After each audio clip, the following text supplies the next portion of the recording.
Hello students, we are continuing with the working capital management which is part of the module 5th, and this is the fourth slide I'll be updating today. So here we'll be talking about the need for the working capital and the basic computation of the working capital. So let's start with it. Of the working capital, how these working capital keeps on fluctuating, when we have to increase the level of the working capital and when we can decrease the level of the working capital depends upon these aspects. The aspects we have discussed is operating cycle, then permanent and temporary working capital, then the changes in the working capital. So these are the aspects I'll be taking care of, and which would be followed by a practical question. So let's talk about the raw material inventory first. So basically I'm telling you how to compute these heads, so that once we are into the phase wherein we'll be doing a question, we can directly compute it and put in the format. So let's talk about the estimation of current assets first. So here I'm talking about raw materials inventory. So the basic formula for calculating raw material inventory is budgeted production in units. So in the question there would be production units given. So we'll be putting here those units. So budgeted production in units into the cost of raw material per unit. Per unit, what will be the cost of the raw material? We'll be writing that into the average inventory holding period. It can be in months or it can be in days. For how many months or days you are holding the inventory. And this entire thing will be divided by either 12 months or 365 days. So the formula is budgeted production in units into cost of raw material per unit into the average inventory holding period divided by 12 months or 365 days. Then next is work in progress inventory, wherein again the formula is same. It would be budgeted production in units into the estimated work in process cost per unit. See, while I was talking about raw material inventory, so we were multiplying it with the cost of raw material per unit. When I'm talking about work in process, so I'll be multiplying it with the estimated work in progress cost per unit, and then it will be multiplied by the average time span of work in progress inventory. So it can be in months or it can be in days, and then again it will be divided by 12 months or 365 days. So the formula for work in process inventory is budgeted production in units multiplied by estimated work in process cost per unit into the average time span of work in progress inventory. It can be in months or it can be in days, divided by 12 months or 365 days.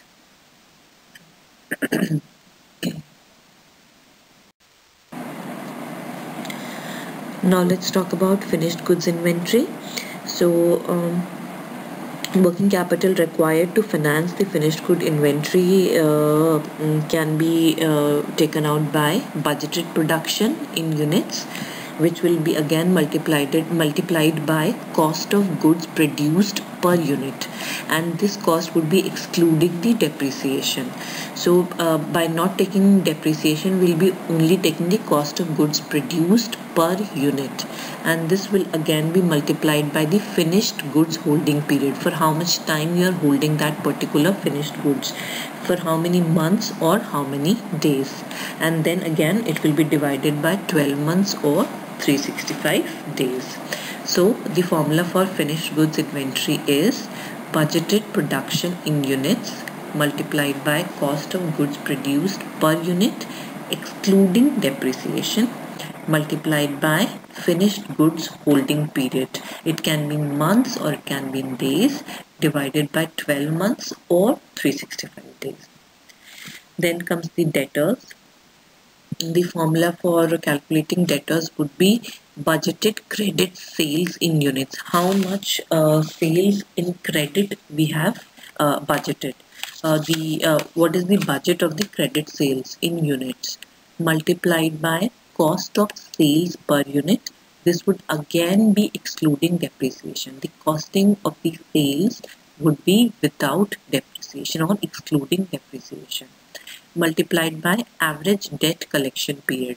For what was your average collection period of the debt? It can be in months or it can be in days, which will again be divided by either 12 months or 365 days. So the formula for debtors is budgeted credit sales in units multiplied by cost of sales per unit excluding the depreciation multiplied by average debt collection period in months or days divided by 12 months or 365 days. So this is about a work in process. This is about raw material inventory, work in process inventory, finished goods inventory, and debtors. Then I'll be talking about the current liabilities. I think I would also like to talk about the overheads, which are other than the depreciation and amortization. I think I've missed it here, but I would be mentioning it in my next PPT. But this overhead would definitely help us in solving the problem. So let's try to understand that also. If I'm talking about overheads, so here the overheads are other than the depreciation and the amortization. So the formula would again be same, that is budgeted yearly production in units multiplied by overhead cost per unit. In direct wages it was direct labor cost per unit, in overheads it is overhead cost per unit multiplied by again the average time lag in payment of the overheads, that can mean months or the days. It is again divided by 12 months or 365 days. So I would like to repeat the formula of overheads, which is other than the depreciation and amortization.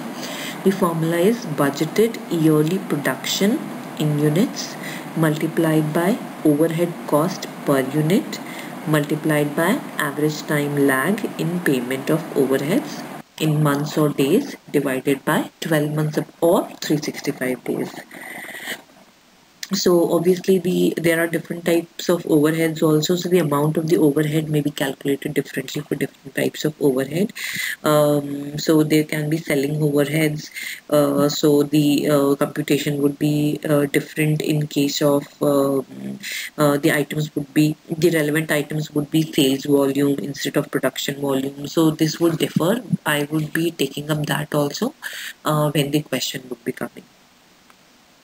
Now let's talk about the basic format of determination of the working capital. So this is the basic format of calculation of the working capital requirement. So first we'll be calculating is estimation of the current assets, which would involve minimum desired cash or bank balances, followed by inventories. In inventories we will have raw material, work in progress, and finished goods. And the next part of estimation of current assets would be debtors. So by adding up all this we will get total current assets, which I have marked here as A. Then next is estimation of current liabilities, which would be creditors, wages, overheads, and so on. And by adding all this we will get total current liabilities, which I have marked here as B. So the working capital requirement hence would be A minus B, which is total current assets minus total current liabilities. So this would be the pro forma or the format of calculation of the working capital requirement. Here I've specifically mentioned few notes which I would want you to know. First is, if the payment is received in advance, if any payment we are receiving in advance, the item would be listed in current liabilities. Okay, I'm sure we all know these basic things, but then still I would like to repeat it. If payment is received in advance, the item would be listed in current liabilities. But if advance payment is to be made to the creditors, the item would appear under current assets. And similarly, the same treatment would be given to the advance payment of the wages and overheads. So if in case the advance payment is to be made to the creditors, wages and overheads, the item would appear under current assets. And if the payment is received in advance, the item would be listed in current liability. So let's do a question here, practical question. So the entire costing of a good would include raw materials, would include direct wages, and would include overheads also. So 60% plus 10% plus 20% of the selling price. That means 60 plus 10 plus 20, which is 90%. So 90% would be the total of the selling price. Selling price is what? 5. So 90% of 5 will be what? Cost of goods produced per unit. So this is what I have done here. 90,000 into 90% of 5 into 3 upon 12. 3 is what? Finished goods holding period. 3 months is already given in the question. It is divided by 12. So it is 1,01,250. Then next is debtors.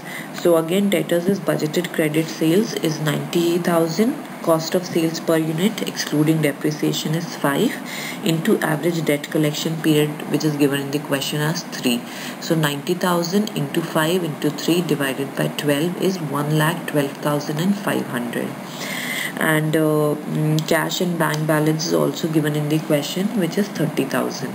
So by adding all these current assets, the total current asset we have received is 3,16,875. Now the next part is current liabilities. So creditors. So again, the formula for the creditors is the same. Budgeted production. Budgeted yearly production in units is 90,000 into raw material cost per unit is rupees 3 into credit period allowed by the creditors is 2 months. So 90,000 into 3 into 2 divided by 12, which is 45,000.